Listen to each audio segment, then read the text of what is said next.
Hi everyone, and welcome to my guide for the Reign of Arrows Rogue. This is a video that I know a lot of people have been waiting for. I already covered this before the season started with my theory crafted version. However, season 2 is out and the last few days I have been playing exactly this build. I was very excited to try this out and it has worked out like a charm. Reign of Arrows Rogue was already kind of there, kind of playable before the season.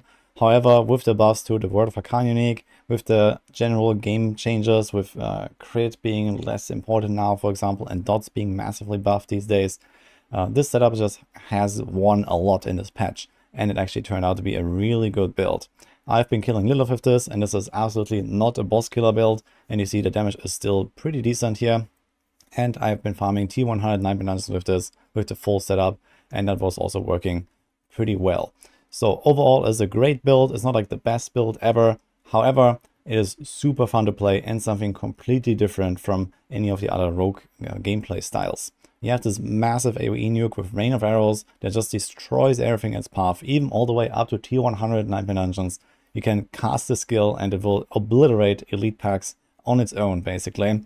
And then you have the Rapid Fire as an additional extra single target nuke and a way to reset your Rain of Arrow cooldown. So baseline, the skill has, I believe, 55 seconds cooldown, but you can reduce it massively through the World of Arcane unique, which is like the one big enabling item for this build, but it is relatively easy to get, and the Preparation Rogue Specialization. So like this, you have a rather low base cooldown, and then every time you shoot 4 times Rapid Fire, you get 5 seconds of your Rain of Arrows, and you see here it comes back really fast. And in the late game, you can also acquire the Flicker Step unique, a new item that also massively buffs this build because you can reset your cooldown even faster by using Evade. So you evade through the target and you get -4 seconds on a good roll, or up to -10 seconds per evade when you have multiple targets. And like this, if you're like farming Nightmare Dungeons, for example, you just evade through a pack 2 times and you basically have your Rain of Arrows again. It's absolutely crazy. So you can see this here in action in a T100 Nightmare Dungeon, for example. This Rain of Arrows can destroy even those big structures here in these intermission events on its own, basically, by applying a massive poison damage over time effect to the target. So this build definitely scales much more with dot damage than it does with like regular attack damage, but your rapid fire damage is still decent to like deal with like single enemies that might not have been caught in the AoE and to destroy those bosses later on. But overall, you try to like min-max around the Rain of Arrows cooldown and use that as your main damage ability, even on the bosses, because it's just so powerful. It has those 2 waves coming, one after the other, and they instantly freeze everything in a path. They apply this massive dot, and when there's multiple enemies, you also have the Shadow Imbuement explosions from the World of Arcane, giving all the imbuements to the Rain of Arrows, and everything just explodes in one go, basically. It is super fun, but also a very active and a very high effort build. So I have to warn you for that, because you have to like constantly dodge around, evade around, especially the Flicker Step later on. You have to be kind of careful about your positioning. You also have to be careful of like where you shoot your Rain of Arrows from, and you also have to try to apply all of your debuffs to the enemy and debuffs to yourself. So this is generally not a very laid back playstyle, and there's also not that much opportunity to stack up defenses. So if you're trying to do T100 Nightmare Dungeons, for example, you can definitely feel relatively squishy this setup, and it really comes down to good kiting, good timing, and good positioning. However, for any kind of farming activities, it is super fun. There's nothing to worry about, because you just press this button and everything in its path obliterates. So for example, if you go down a few tiers up to like tier 80, for example, I was farming very comfortably with this without really being much in danger. And this Rain of Arrows would reliably just destroy everything. So as you can see here, even when there's champion guys in there, the first wave basically kills the champions, and the second wave just kills everything else, because the Rain of Arrows is so powerful. So you don't really have anything to worry about. Only at the very highest tiers, like T100 Nightmare Dungeons, it does become a bit hard. But my setup here was also not fully optimized. I could have found way better gear, especially on the defensive side, where I probably would have survived much easier as well. And it would be much easier to do at least tier 90s very comfortably at some point. But I didn't really have, much luck with those drops, for example, from Duriel or some other items I just hadn't really upgraded in a long time. So there were definitely some room for improvement. In addition to this video guide, if you want to read up on this build, I also have the Rain of Arrows Rogue Guide here on Maxroll. So everything is explained in this guide, also the things I'm going to explain now, but there may be some details that you might want to check out here as well. So we have all of the planners here, the skills, we have the vampire powers, the paragons, the progression, etc. So everything is there, but I'm also going to go into the planner here now. So also one thing to note here, the Word of Arcane, this is like the enabling item that I mentioned. So I would really not recommend to play this build before you have this item. In my case, I have leveled with a penetrating shot plus rapid fire combo, but you can do basically anything because very likely you'll just do like a full respec once you have this item and you want to start playing this build. So just play anything really, and then you can switch to this. Just try to stack up a few items that kind of synergize for Rain of Arrows. In particular, you want to have a lot of cooldown, for example the helm, and also ultimate skill damage. So you want to have weapons of ultimate skill damage, for example, and also damage versus crowd controlled enemies. So an optimal weapon looks like this, for example. And if you have different sub priorities on whatever build you're playing, you might want to try to save up a few of these things. Also, I really recommend to get a bow for this build. You can play this with a crossbow. However, the animation of Rain of Arrows is really long. And in addition to that, you have much slower attack speed with the crossbow for your rapid fires. And the rapid fires is what you use to reset your Rain of Arrow cooldown. So while the damage per Rain of Arrow goes down with a bow, it feels much better and you can reset it faster. And in general, I didn't have much issue with Rain of Arrows having too little damage. So I think that going with a bow is absolutely the way for this build. Also, there's one aspect here, which is the repeating aspect. This is here. This is also a quite important aspect that is unfortunately drop only. So you should try to save those up and also have that ready by the time you do the switch to Rain of Arrows. However, since you have to get to like at least like level 50, 60 or so realistically until you find the Word of Arcane, you most likely have this repeating aspect already. So just want to get that out. And speaking of the Word of Arcane, you can target from this one from the Beast in the Eyes. So this is the Nightmare Dungeon endgame boss that they added, and from Grigor. This is the Helltide boss. So if you go to World Tier 3 at least, you can farm this here, and like this you can actually acquire the amulet if you really want to play this build without waiting for the random drop, because that can take a while. Now to go into the setup, I'm going to start with the final version of the build first, so that you know where the journey is going. So I mentioned the Word of Arcane in great detail now. We also have Temerity here. So previously I was theory crafting around T-Bolt's Will, and I figured we would need a lot more damage than I actually did in the end. But it turns out T-Bolt's Will is just not needed, honestly. So this is those new pants they drop from Duriel. They give you extra damage while unstoppable, which is easy to trigger from Shadow Step, or in Season 2 also with Vampire Power, the Metamorphosis, that gives you unstoppable. However, it's just kind of pointless to do that, because even all the way to T100 on a good nuke, you just destroy everything. And defense was more important. So I figured I'm gonna throw in a Temerity unironically, and that actually helped me greatly to survive in the higher Nightmare Dungeon tiers. So this is why I had this here. However, it is kind of optional. It's just that there are not that many good defensive legendary powers that you can activate when you don't have a basic skill, and your disobedience is already not really doing such a good job, because very often you just run around and you don't actually have any stacks here. And then there is escape archers that are put in here. So you see there's not really any like flat damage reduction almost, besides the disobedience really for armor. So just some of those effects don't really work well. Cheats also doesn't really work well, that I like to put into some builds. So I got stuck with Temerity, and that actually worked out really well. However, early on, this might be a bit different, so you can just have, like, for example, a protector aspect here, and you don't have that unique. And it's also somewhat optional, so this is not required. The only thing that you really want is the Word of Arcane, and then later on the Flicker step. So there's those boots that I've described with the evade. And the thing is that with those boots, you can actually reset your Rain of Arrows way faster than with Preparation. Preparation gives you this 5 seconds off every time you spend 100 energy, so that is 4 rapid fires. You want to make sure you don't have any energy cost reduction on your gear, because that will actually increase the number of rapid fires you have to do for a proc. And it's not like you have any resource issues on this build. A lot of people always ask me, like, how do you solve your resources? How do you get so much resources? It is very simple. You have improved rapid fire, and that basically gives you all of your resources back, or nearly all of your resources back when you use it. And the rest comes from passive regeneration And maybe if you can have like a resource generation roll on your ring, for example, and that will take care of it. You can infinitely fire as long as the target is vulnerable. And this is another really important part of the build to make the combo work. Vulnerable is a really big multiplier because first of all, we have, for example, the corruption aspect here that gives you on a two-handed weapon 80% increased potency for your imbuements, and those imbuements are the real damage in this build. And on top of this, we also need this vulnerable effect for improved rapid fire.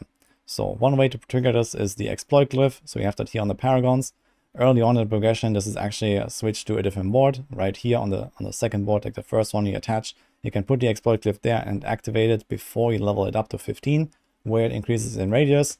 And then you can also swap it to a different board where we can just min-max our boards a bit more later. But if you want to see the progression, we have this level 50 setup here that has all the different steps.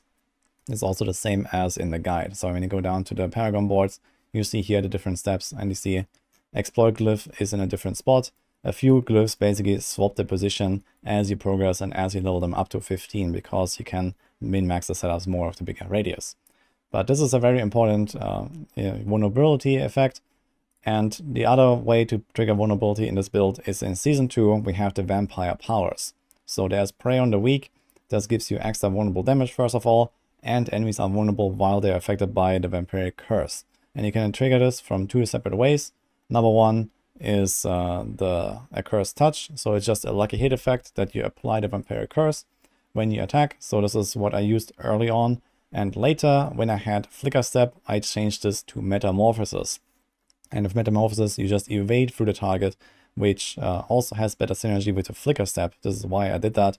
And it's much easier to hit multiple targets for the unique effect. And like this, you also apply the Vampire Curse, and everything will be permanently vulnerable. You don't have to even attack or anything like that. So this is the combo here, and this is very important. You need to have the Exploit Glyph, and you need to have either Accursed Touch plus Prey on the Weak, or Metamorphosis plus Prey on the Weak. And this is how you have everything vulnerable. You get the damage multiplier, you get a corruption effect, you get the improved rapid fire, etc. Now for the rest of the legendary aspect setup, we have a Noxious Eyes aspect here. So the way that Rain of Arrows works is that it is imbued by everything, and because you have a lot of this imbuement potency, you have a very high chance to freeze enemies. So basically you're gonna spec into all of those imbuements, but you don't actually need to have them on your bar, or you don't even need to activate them for Rain of Arrows. It's just automatic because of the Word of Hakan. So this is why we have a few, like these 3 points here in cold imbuement, so that we get the extra effects here. There's a chance to make enemies vulnerable, which is quite useful in case you don't hit them with your Accursed Touch, for example. And you also have mixed cold imbuement that gives you extra damage to crowd controlled enemies, double against frozen, and the cold imbuement itself that has a chance to chill. And with this insane imbuement potency, basically one arrow of Rain of Arrows will already freeze the target like instantly. And then all the follow-up arrows will have the multipliers from Frigid Finesse, from the mixed cold imbuement, and various other effects like the control glyph that we have for extra damage against crowd controlled enemies. So this is extremely powerful. So this is why we have Noxious Eyes in here, because poison is most of the damage, and it triggers very easily for everything that's not a boss, basically. Then we have the corruption aspect. We have accelerating, more attack speed. There's conceded for the barrier, so you get this either from the temerity or from the protector aspect. So this is not exactly up all the time, but it will be up most of the time when you kind of want it. Against elites, against bosses, you can do like this one big nuke with the conceded. Has a decent synergy, and honestly there are not that many good offensive aspects to put in this build. So even with a low uptime, it is pretty fine. Then we have the repeating aspect for the rapid fire, and Edge Masters here. Unfortunately, Edge Masters does not work for the dot from poison imbuement, so this doesn't actually buff you majority of the damage. However, at most like farming levels at least, you still do a lot of damage with your rapid fires, and this buffs rapid fire. So those are the aspects here. They swap around a little bit. So for example, for T100 Nightmare Dungeons, I have actually removed Edge Masters. I put Shadow Slicer in there, which doesn't really have any offensive value. However, it gives you the double dash, and this double dash allows you to both slow and daze enemies with a single dash. So this is a very good defensive tool here, actually, on an offensive slot. And as I mentioned, the defenses are not that great in T100s, so this actually helps. And outside of that, most of the setup does not really change very much. So as you can see here, most of this stuff is the same, but the skill tree changes a little bit as we go, which I'm going to explain now. So the typical standard variant of Rain of Arrows looks like this. We need 2 points here in the basic skill to unlock our remaining skill tree. We have a full rapid fire with improved rapid fire. We have the shadow step with the lower cooldown. This is our unstoppable tool, and it also helps us to trigger close quarters combat. So originally I made the setup with precision, but I realized close quarters combat is just way too good to give up, and it's actually still quite easy to trigger when you have both dash and shadow step in the build. So the way this works is that you need to use one of those two abilities once every 8 seconds and hit an enemy, and then you will get this first of all bonus attack speed, and second of all, more importantly, the extra damage versus that the scales with the damage from crowd controlled enemies. So you see here in this setup we have 178% multiplicative damage bonus when we have like 400% or so damage versus crowd controlled. Here we have 444% in a perfect setup. So this is like, almost tripling your damage. This key passive is just absolutely cracked, and there's almost no way around this basically in this patch. So I also included it in this because it turned out it was just quite easy to activate. You dash around, you shadow step around, and even with flicker step when we drop the Ravager boots. So here this gives you 2 shadow step charges early on. Later on you won't have the luxury anymore. You will have only 1 shadow step charge, but you still have 2 dash charges.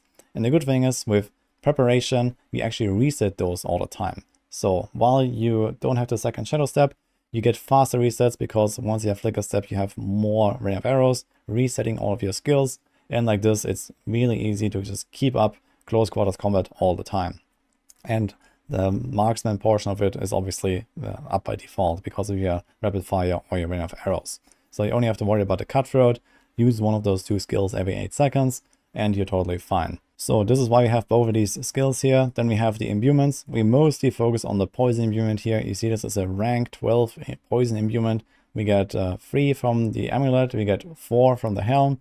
If you want to be a bit more like on the offensive side of things, you can also have shadow imbuement ranks here on the helm, for example. But I felt like it wasn't really needed. The shadow imbuement was strong enough already, which is rank 4, just 1 point, and then the rest comes from the amulet.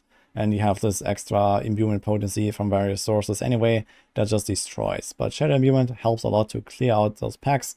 So for example, one thing that I was doing a lot was I activate shadow imbuement, I dash through the pack, everything is shadow imbued, and then you shoot rapid fire into the pack and they will start exploding.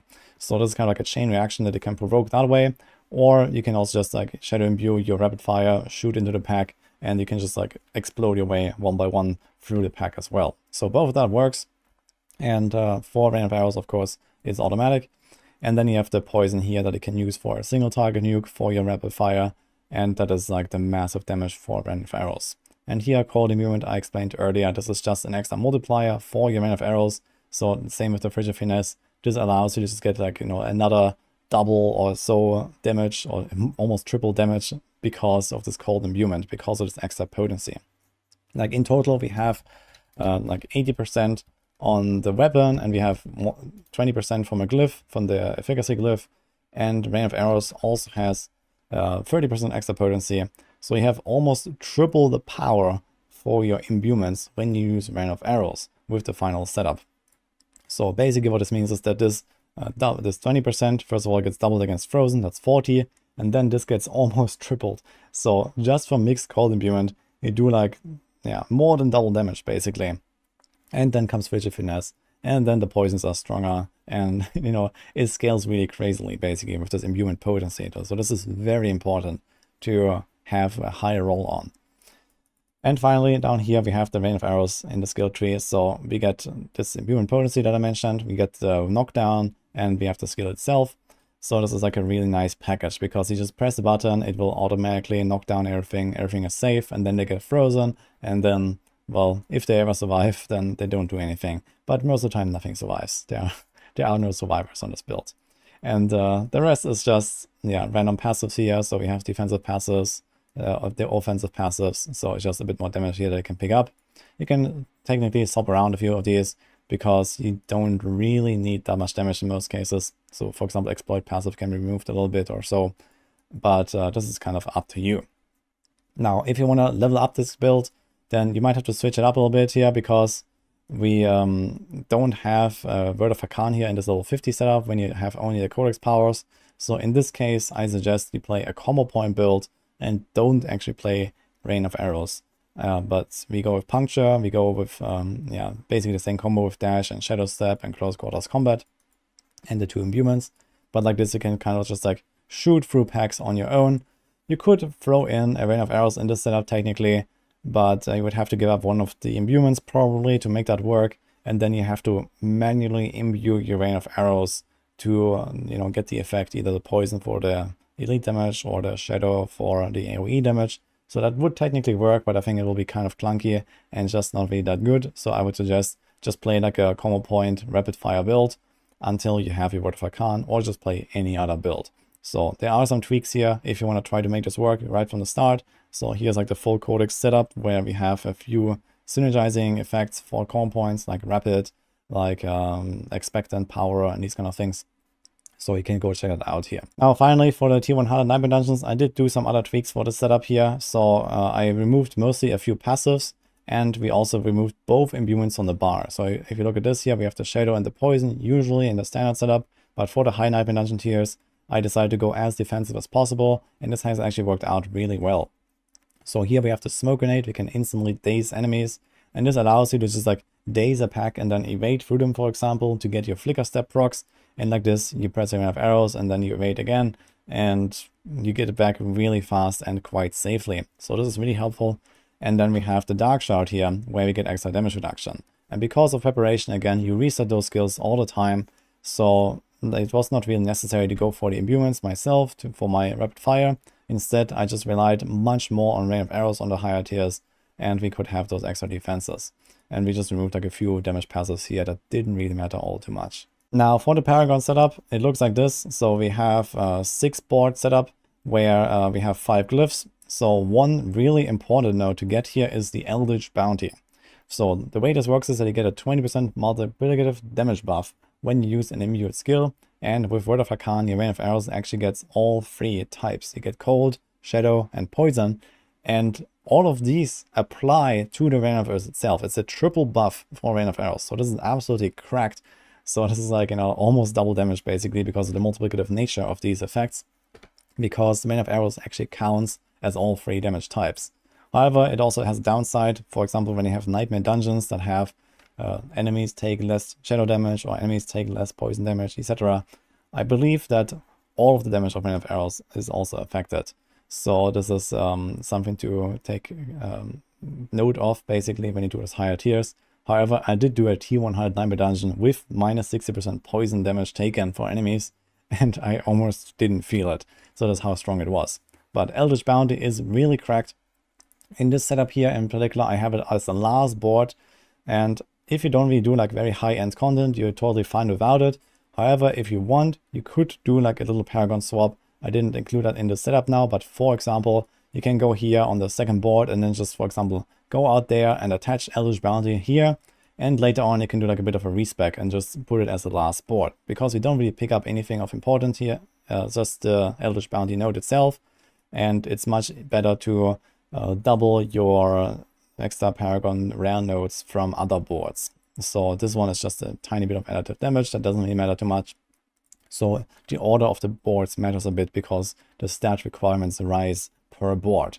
So you can do this respec if you feel like you want a bigger Rain of Arrows early on, but I felt like that was not necessary, so I just put it here as the last one, and then at that point you can probably try more higher end content. But this is up to you. Now for the remaining setup, I already mentioned the importance of the exploit glyph. So again, this might change position here. Some of these boards have different glyphs socketed early on when they're not leveled, but we have the same glyphs everywhere. So we have to switch here for the final setup where we have the bigger radius. And what you want to have in the end is a diminished glyph here. So this gives you a lot of extra armor and a bunch of extra all skill damage and damage reduction for vulnerable enemies. That's really nice. We have versatility. This is a very strong glyph on this build because it buffs your non-basic and non-core skills by 15%. And well, both your Poison Imbuement and your Rain of Arrows are in that category.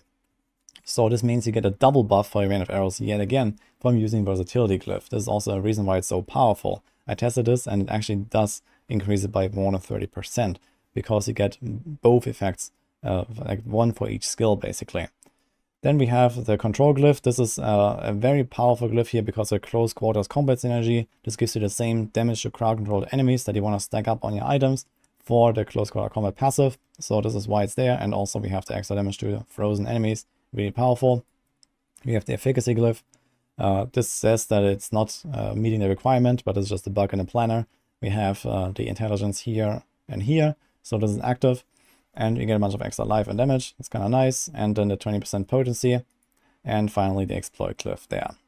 There is like one glyph that you swap in because if you don't have any leveled glyphs at all, then I have the ranger glyph here and we don't have diminish, I believe, because you just can't activate the secondary effect. So in that case, this is just kind of like a placeholder until later. So in case you're wondering about this. But mostly on the paragons, those glyphs are important. And then we pick up a few matching synergies. So we have the cheap shot board, get a bit of extra damage against crowd controlled enemies when they're nearby. Lots of crowd controlled damage here, as you can see. So this helps again with the close quarter combat scaling, a bunch of defense.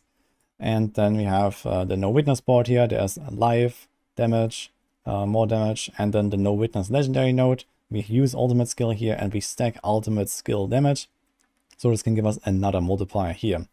And with that is also the main part of the guide. So there are some more details that you may find in the written version of the guide, but I don't want to like blow up this video even further. And I'm going to leave you with this here. For the gameplay parts though, I want to mention a few more things. So there are some problems that you might encounter, which is number one, your vulnerability uptime might not be good enough. So again, make sure you have the exploit glyph and make sure that you either use Accursed Touch or Metamorphosis together with the Prey on the Weak vampiric powers. So like this, you can apply vulnerable and you will not run out of energy. This is a common mistake. Then there are champions and suppressors. Especially suppressors can be a bit of an issue. For champions, usually Rain of Arrows will take care of everything, but if it's not ready, then you will have to like jump in or shadow step in on them to try to hit exactly the champion guy so that you can remove the aura from all the enemies and then eat your way through the pack. And when you have suppressors, you have to stand in the bubble to actually deal damage with when the Rain of Arrow wave comes around. So you're gonna see this here. Basically, you always try to be in the bubble because this is what determines if you can deal damage to the target. So cast a Rain of Arrows, you can even cast it from outside, but then jump into the bubble to deal damage. And when there's overlapping bubbles, when there's like, you know, a suppressor dungeon, for example, which you generally want to avoid, but let's say you're running a suppressor dungeon, you try to just stand in the middle of all of the bubbles. So you cast a Rain of Arrows even from afar and then just run in and the Rain of Arrows will knock down everything, it will explode everything and you're gonna be fine. Another nice trick that I can tell you is that when you have Flicker Step unique, you actually can use your evade immediately after using your Rain of Arrows, because Rain of Arrows, no matter what, will reset all of your skills with preparation, specialization, including your evade.